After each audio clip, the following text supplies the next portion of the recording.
All right, moving on to the overall market. What do we have here on the daily? So on the daily, we can obviously see a nice looking uptrend. Here are time zones. They mark the lows of sessions. See, we have a low, low, low, and our next one is approaching here, it looks like in June.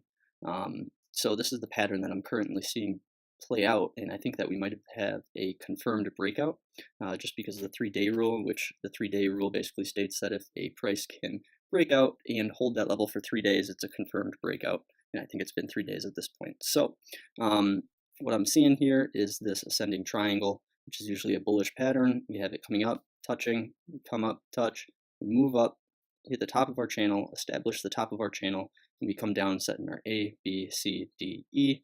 Here on our the actual price for SPXL, which is the 3 times leveraged market ETF, we have it coming up, touching, establishes the top of the channel, or the top of the pattern, and we come down and we set our A, B, C, D, E, and then we break out. And another thing that supports this is we see that volume decline significantly. This is actually a bullish signal because everybody is waiting for the breakout to occur. So that's on a daily scale. 15 minutes. Again, these 15 minutes, 5 minutes also capture, 2, 3, 4 weeks of price action, so they are relevant in the grand scheme of things. I think I might have drawn a divergence here, so let's go back. And here we go on the 1-hour chart. We see starting here, we have our RSI at its high point, and we move down, set a previous high, and we set a previous high right here, and then we continue to move on down.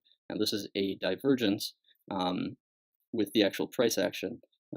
The price action moves up, so this might be a cause for a little bit of concern right here. However, this is my volume zone indicator and price zone indicator, and it actually tracks the volume. And like I said at the beginning of this video, the volume that declines for the ascending triangle is actually a bullish signal. So this divergence is nothing to be worried about. We see that the RSI, there's no divergence here. These are both pretty much equal.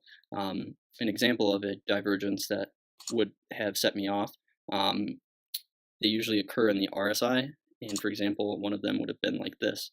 And we see price move up here. This is a legitimate divergence. I just wanted to touch on that in case anybody is seeing any divergence in the volume as to the price, is that should be expected in this pattern. So let's go ahead and pop that back in there. So this is a real divergence, and we see that play out with this enormous drop that goes on. On the 5-minute, we've got a bull flag, which is very interesting. We can see that the RSI has been moving down, but it's moving down with price, so this is just kind of confirming the price action right now. And something of note is that it's actually staying above the 50, which is typically a very good sign, is if you can stay above the 50 or just below it, that's usually a good sign.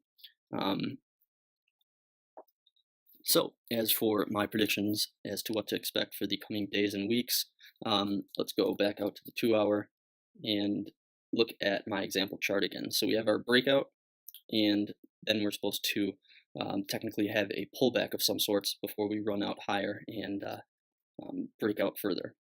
So I'm expecting us to pull back to this further resistance line. Resistance becomes support, and then I think that we will bounce off of that.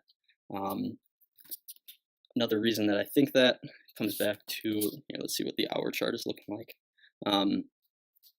The RSI should move all the way down to the 50 level here on my hourly chart and freeze it. So for the coming days and weeks, I think that we're going to see a slow grind downwards, and then we're going to have a full-fledged breakout.